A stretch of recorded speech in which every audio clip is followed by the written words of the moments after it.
आज के इस वीडियो में हम ये सीखने वाले हैं कि अगर आप ऑनलाइन बिजनेस कर रहे हैं या करना चाहते हैं और आप ये नहीं जानते कि प्रोडक्ट कहाँ से लें, मतलब कि प्रोडक्ट की सोर्सिंग कहाँ से करें, कहाँ से ख़रीदें ऑनलाइन बेचने के लिए, तो इस वीडियो में मैं आपके सारे डाउट क्लियर करने वाला हूँ और ये जितने भी पॉइंट्स हैं इनको अच्छे से एलेबोरेट करूँगा। ठीक है, सबसे पहले है product sourcing for online selling.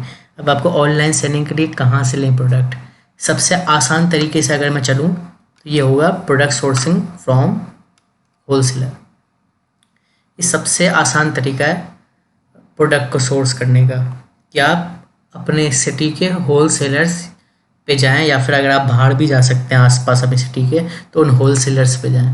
ठीक है, आपको कुछ भी बेचना हो, चाहे आपको फैशन से रिलेटेड चीज़ बेचनी हो या आपको फुटवियर की चीज़ें बेचनी हो, किचन एसेसरीज़ बेचनी हो, या फिर कोई भी हो सकता है, होम डिकोर का सामान हो सकता है या इलेक्ट्रॉनिक एसेसरीज़ हो सकती है, कुछ भी हो सकता है, तो इन सारी चीज़ों के होलसेलर्स अवेलेबल होते हैं। ठीक है, तो आप उन पे जा सकते हैं। कभी कभी क्या होता है, कोई, वैसे हर केसेस में तो नहीं होता है, किसी किसी केसेस में होता है कि होलसेलर आपको कहते हैं भैया आपको इतनी पर्टिकुलर क्वांटिटी या इतनी पर्टिकुलर प्राइस का आपको माल खरीदना पड़ेगा, मतलब आपको कम से कम मिनिमम इतना तो खरीदना ही पड़ेगा। अगर ऐसा होता है तो आप किसी छोटे होलसेलर पे जाएं जिसका धंधा थोड़ा इतना फ्लोरिश नहीं करता हो किसी ना किसी वजह से, शायद उसका नसीब कमज़ोर हो। ठीक है ना, उस पे जाके आप फाइंड कर सकते हैं। वो ऐसी कोई भी लिमिटेशन नहीं लगाएगा कि आपको मिनिमम इतना लेना पड़ेगा, ये वो है। वैसे तो बड़े होलसेलर्स भी नहीं करते हैं, करें तो उसके लिए मैंने आपको बता दिया है, आप थोड़े छोटे होलसेलर्स पे आ सकते हैं। ये ई कॉमर्स पे अगर आपको बेचना है तो सबसे आसान तरीका है माल को सोर्स करने का।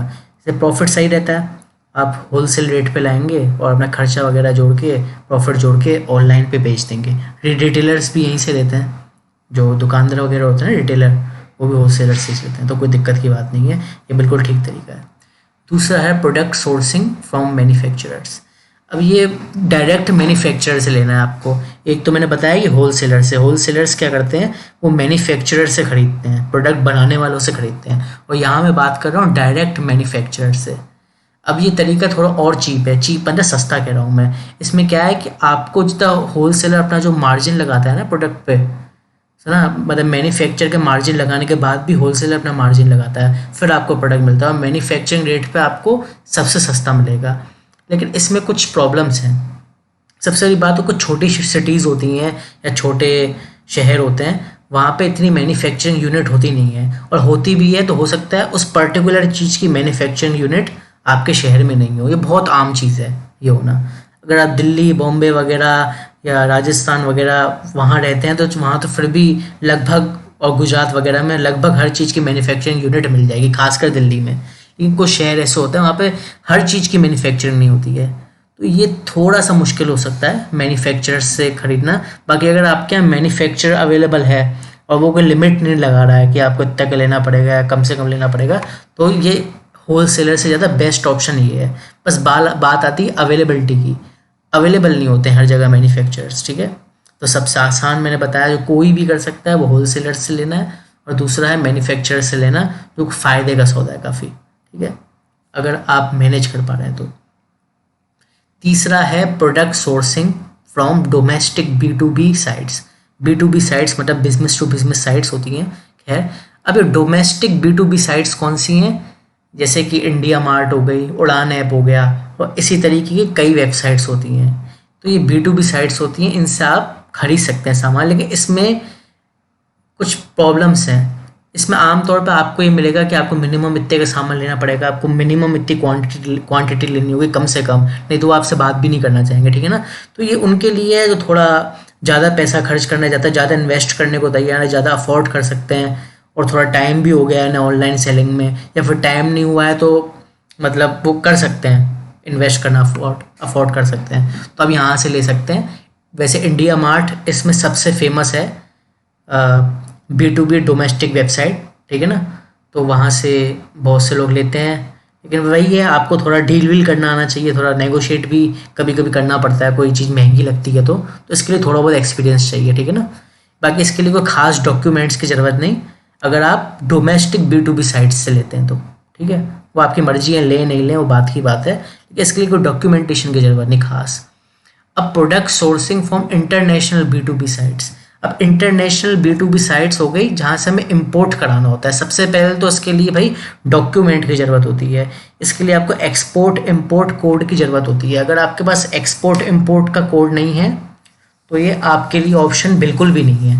इंटरनेशनल B2B वेबसाइट्स वैसे तो कई देशों की होती हैं, ठीक है ना, लेकिन सबसे सस्ता जो माना जाता है, सबसे सस्ता मैन्युफैक्चरिंग का माल चाइनीज़ की वेबसाइट्स में मिलता है, मतलब चाइना की B2B साइट्स में, जिसका सबसे जीता जाता एग्जाम्पल सबसे फेमस वेबसाइट का alibaba.com, आपने नाम भी सुना होगा। तो इसमें क्या है, आपको मैन्युफैक्चरर्स होते हैं, होलसेलर्स भी होते हैं, फैक्ट्री वाले भी डायरेक्ट होते हैं, आपकी वेबसाइट पे आप यहाँ से सोर्स कर सकते हैं। शर्त ये आपको डॉक्यूमेंटेशन होनी चाहिए। दूसरा ये, इसमें भी मिनिमम क्वांटिटी का क्लॉज रहता है, इसमें भी आपको मिनिमम क्वांटिटी इनकी बताई हुई लेनी पड़ेगी।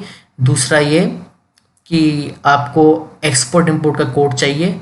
तीसरी बात ये, कुछ कस्टम ड्यूटीज़ वगैरह कैलकुलेट होके लगती हैं। कुल मिला के आपको पूरी तरीके से इंपोर्ट करना होगा, ठीक है ना, और इसमें आपकी इंपोर्ट ड्यूटी भी लगती है, कुछ शिपिंग चार्जेस भी लगते हैं। तो अगर आप ये ज़्यादा क्वांटिटी में नहीं मंगाते, आपको छोटा मोटा सामान मंगाना है तो आपके लिए खास नहीं है। मतलब कहने का ये मतलब है, आपका अगर बिजनेस थोड़े बड़े स्केल का है या थोड़े बड़े स्केल का नहीं है, आप ये खर्चे अफोर्ड कर पा रहे हैं और अपना मार्जिन फिर भी निकाल पा रहे हैं, ठीक है ना, तो आप कर सकते हैं। ये सबसे मुश्किल तरीकों में से एक है, ठीक है ना, ये सबसे मुश्किल तरीकों में से एक है। सबसे पहले डॉक्यूमेंटेशन, उसके बाद भी आपको अपना रिस्क मैनेजमेंट करना है कि ये सब करने के बावजूद भी, ठीक है ना, ये सब करने के बावजूद भी मुझे प्रॉफिट बचे, तो इस तरीके का आपका बिजनेस होना चाहिए। या आमतौर पे जो ज़्यादा क्वांटिटी में लेते हैं, ज़्यादा क्वांटिटी में बेचते हैं, तो उनके लिए फ़ायदेमंद है।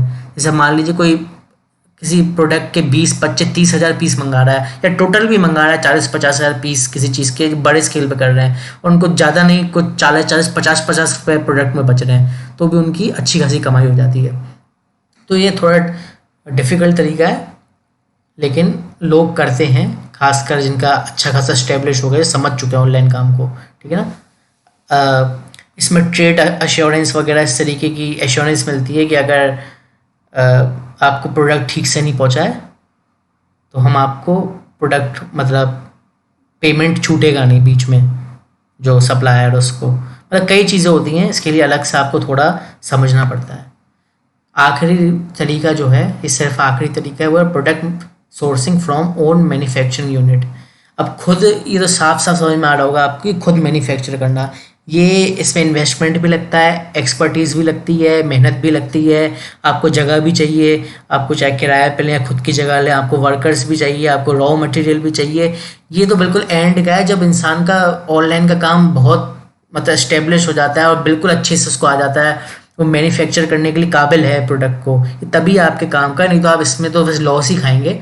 तो बहुत लोग होते हैं मैन्युफैक्चरिंग शुरू कर देते हैं, लेकिन उनका बिजनेस क्या है, स्केल नहीं हो पाता। वो सोचते हैं बाद में स्केल कर लेंगे, पहले मैन्युफैक्चरिंग शुरू कर दें, लेकिन ऐसा होता नहीं है, पहले थोड़ा स्केल कर लेना चाहिए, नहीं तो आपका सब लॉस में चला जाएगा। तो ये तरीका है सबसे आसान, मैंने आपको बता दी। होलसेलर से लो, फिर मैन्युफैक्चरर से, फिर B2B साइट्स हैं जिनके लिए एक्सपोर्ट इम्पोर्ट कोड नहीं चाहिए, ठीक है ना, और इंटरनेशनल B2B साइट्स है जिनके लिए चाहिए, और ये है आखिर में मैन्युफैक्चरिंग। अब ये तो वो सारे प्रोडक्ट थे जो आप कहीं से भी लेके बेच सकते हैं। अब कुछ प्रोडक्ट ऐसे होते हैं कंपनी के प्रोडक्ट, कंपनी के आप समझ गए ना, तो कंपनी के हेल्थ और हाइजीन के कोई भी प्रोडक्ट हो सकते हैं, कोई भी कॉस्मेटिक प्रोडक्ट हो सकता है, कोई भी फैशन का प्रोडक्ट कंपनी का हो सकता है, कुछ भी हो सकता है, FMCG प्रोडक्ट हो सकते हैं, कुछ भी हो सकता है कंपनी का प्रोडक्ट। आपको तो पता ही है, मैं बताने की ज़रूरत थोड़ी है। इसके लिए आप सिर्फ और सिर्फ ऑथराइज्ड डिस्ट्रीब्यूटर या डीलर से ही खरीद सकते हैं इसको। वो आपको ब्रांड ऑथराइजेशन लेटर बना के देगा, आप तभी बेच सकते हैं, नहीं तो कोई भी तरीका नहीं है। जब भी आप इसे ऑनलाइन प्लेटफॉर्म पे बेचेंगे, वो आपसे सबूत मांगेंगे कि ये सामान जेन्युइन है कि नहीं है, कहीं डुप्लीकेट तो नहीं है। तो सबूत के तौर पे आपको ब्रांड ऑथराइजेशन लेटर या उसका डिस्ट्रीब्यूटर का, रजिस्टर्ड डिस्ट्रीब्यूटर जो होता है, ऑथराइज डिस्ट्रीब्यूटर, उसका इनवॉइस दिखाना होगा, जो कि वो उन पे ही मिल सकता है, ठीक है ना। तो इसका बस यही एक तरीका है। उनके तो कई तरीके मैंने बता दिए। अगर आपको लोकल प्रोडक्ट या फिर समझ रहे ना आप, या फिर अपना नाम छपवाना चाहते हैं तो मैन्युफैक्चरर्स कर देते हैं, ये सब तो हो जाता है। लेकिन जो ब्रांडेड प्रोडक्ट है वो सिर्फ और सिर्फ ऑथराइज डीलर या डिस्ट्रीब्यूटर के थ्रू ही आप बेच सकते हैं, और कोई तरीका नहीं है। तो बस यही एक तरीका है। ये सारे तरीके हैं जो मैंने आपको बता दिए। इसके अलावा मुझे कोई तरीका दिख नहीं रहा, समझ में नहीं आ रहा हो तो आप कमेंट्स में बता सकते हैं, जिससे क्या है और व्यूअर्स को भी पता चल जाएगा। बाकी मेरे हिसाब से यही सारे तरीके हैं। ठीक है।